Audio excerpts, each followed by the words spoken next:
Emmanuel Macron qui nous parle d'une force de réassurance pour garantir un futur accord de paix en Ukraine en cas de cessez-le-feu.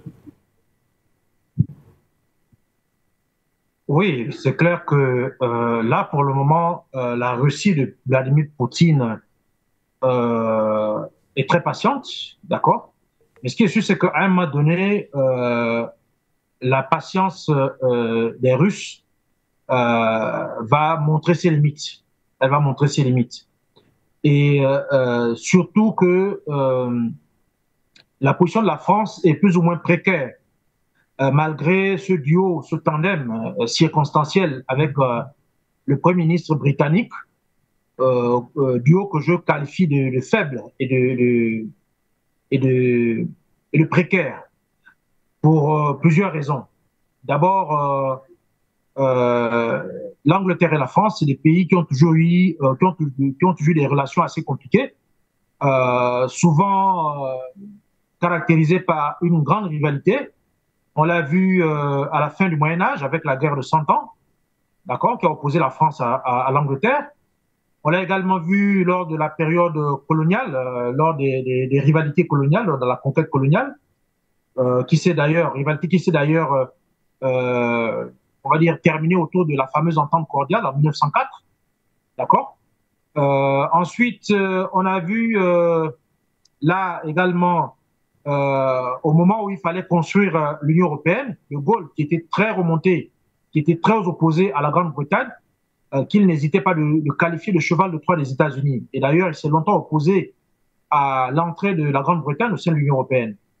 Ensuite, tout récemment, on a assisté au Brexit, donc la sortie de la Grande-Bretagne de l'Union européenne, avec toutes les tensions que cela a provoquées sur le plan économique et financier, d'accord.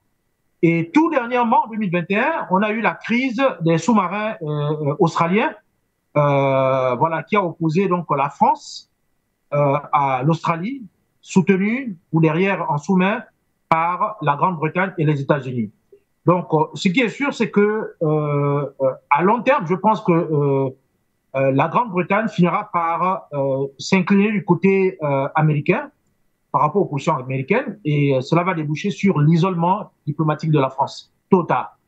La France qui aujourd'hui veut entraîner toute l'Europe dans un conflit, en réalité, pour lequel elle veut juste défendre ses propres intérêts à elle. Et je crois que tôt ou tard, les puissances européennes vont le comprendre, parce qu'en réalité, la France, c'est le pays qui a le plus à perdre dans cette affaire, étant entendu qu'aujourd'hui, ce qui se discute là, en réalité, le véritable enjeu, et qui pousse Emmanuel Macron à à déployer toute cette énergie sur le plan diplomatique au niveau européen, c'est parce qu'elle veut défendre son influence qui en perd de vitesse au niveau du continent africain, grignotée en cela par l'influence russe qui est en train de grandir sur le continent africain. Donc c'est de ça qu'il s'agit.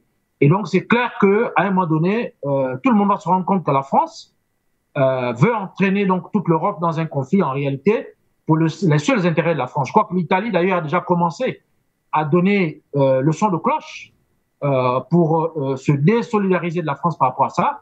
Et je reste convaincu que les autres pays de l'Union européenne vont suivre effectivement cette voie qui a été ouverte par l'Italie. Donc voilà ce que je peux dire moi à mon niveau par rapport à ça.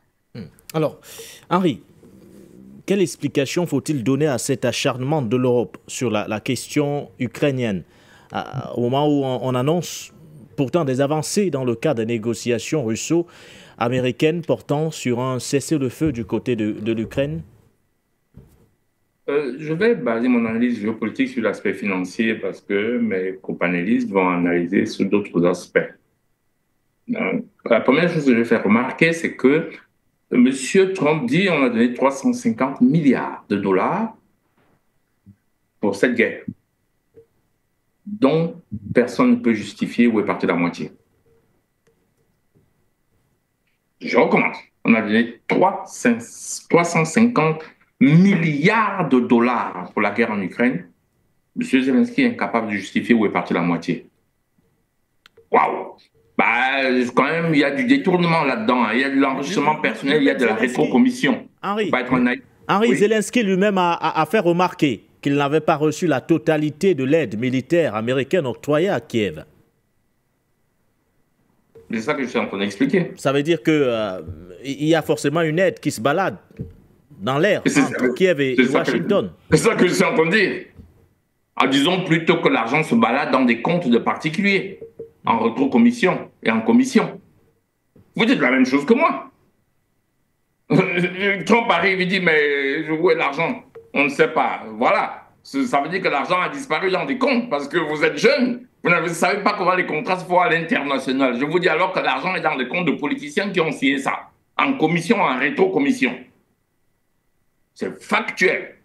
Très bien. Pourquoi est-ce que je dis ça? C'est pour vous faire remarquer qu'attention aux flux financiers dans les conflits. C'est la Première Guerre et la Deuxième Guerre mondiale qui ont fait des États-Unis la première puissance économique du monde. C'est eux qui ont fourni l'effort de guerre. Ce sont les entreprises américaines qui gagnaient les marchés. C'est-à-dire que quand les Européens s'entretuaient, les Américains s'enrichissaient. C'est ça qui a fait grandir les grosses entreprises comme Ford, General Motors Corporation, entre autres. Très bien.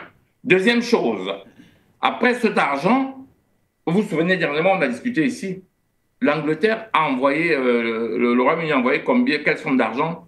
Libellé en livres. Vous vous souvenez, on en a discuté. Très bien. Qu'est-ce que Macron est en train de faire? Envoyer de l'euro. Toutes ces sommes d'argent sont remboursables. Toutes ces sommes d'argent ont pour but d'endetter un pays qui ne pourra jamais rembourser les dettes, dont le but est de, quand ils vous disent qu'ils veulent relancer, ils veulent relancer l'armement européen. Ça veut dire qu'en fait, on prend l'argent, une bonne partie, on finance les entreprises, on finance la recherche, mais c'est l'Ukraine qui va rembourser. Exactement comme les États-Unis ont fait. En fait, ils ont la même stratégie.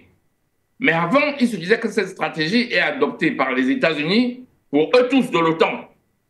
Mais Trump leur a dit, non, non, non, non, moi, je fais ma stratégie pour les États-Unis. Et là, ils replient, ils ont fait la même stratégie, c'est-à-dire qu'on va rechercher le reliquat de l'agneau qu'on a déjà fini, dont les gros morceaux sont déjà partis. Je fais simple, je dirais, par exemple, si pour les musulmans, quand on a sacrifié l'agneau, bon, les plus forts prennent les bons morceaux et les autres viennent. Les gens qui connaissent la finance dans le monde savent ce qui est en train de se passer. Donc, il y a M. Starmer qui a ajouté de l'argent libellé. Je vous avais dit sur ce plateau, je vous le dis souvent, quand vous entendez qu'il y a un prêt, demandez-vous toujours en quelle devise est libellée la créance. Dans le monde moderne, l'argent se crée par la dette. Je vous ai donné assez d'éléments financiers pour que vous compreniez. Évidemment, l'autre aspect, les autres panélistes vont aborder. Donc, c'est ça que Macron est en train de faire. Donc, il se place comme essayer de relancer l'industrie militaire française, britannique, parce qu'en plus, ils savent qu'ils n'ont plus beaucoup de fiabilité au niveau de Trump. Donc, du point de vue de l'OTAN, ils savent que malgré les accords qu'ils ont avec l'OTAN, s'ils se lancent dans une aventure périlleuse, Trump peut bien dire, moi, je n'envoie pas mes soldats. Voilà. Point barre. Et il passe. Très bien. Et il se dit, j'essaie de lancer mon économie. Donc, j'ai pris le parti exprès de n'aborder ça que du point de vue financier, du point de vue économique. Donc, en fait, il relance l'industrie européenne, comme l'Angleterre est sortie de l'euro et qu'il a sa monnaie. C'est d'ailleurs pour ça qu'il y a ces deux têtes-là. Comme la France et l'Allemagne sont dans l'euro, ben non, on continue à prêter de l'argent. Comment vous voulez continuer à prêter autant d'argent à un pays qui est matériellement insolvable? Vous êtes d'accord avec moi que compte tenu des quantités d'argent qu'on a donné, l'Ukraine est incapable de rembourser? Et c'est quoi? Qu'est-ce qui les motive? Bon, maintenant, allez, force d'interposition, tout ça, c'est du tralala. La force d'interposition, pourquoi faire? Si vous mettez une force, capacité de force quelque part, et que cette force n'a pas le pouvoir de feu, ça ne sert à rien. Et si vous mettez une force d'interposition européenne, en cas d'incident, les cercueils reviennent, c'est une déclaration de guerre. Si vous mettez je le redis, vous mettez une force d'interposition de pays européens dans cette frontière, en cas d'incident, les coups de feu partent, c'est une déclaration de guerre. Voilà, c'est aussi carré que ça. Donc tout ça, c'est du tralala. Ils essayent de relancer l'Europe aujourd'hui qui n'a pas pu gagner la guerre face à la Russie avec l'OTAN. Vous n'allez quand même pas me raconter qu'ils sont capables de la gagner sans l'OTAN. Ah non, non, non, et que la danse Bafia, la danse Bafia, c'est pour les Camerounais, parce que les Camerounais savent ce qu'on appelle la danse Bafia. La France et Macron et Starmer sont en train de faire là. C'est du tralala. C'est juste pour essayer de se positionner, avoir des intérêts. Entre autres, je sors par là. Voilà. Honorable Youssou Touré, que se cache-t-il derrière ce projet porté aujourd'hui par cette coalition de volontaires pour l'Ukraine? On met beaucoup plus en avant le président français Emmanuel Macron et le Premier ministre britannique Keir Starmer, mais derrière ces deux dirigeants, on a l'impression que c'est une véritable machine qui envisage justement de déployer des soldats, même si on essaie de faire croire que c'est dans le cadre.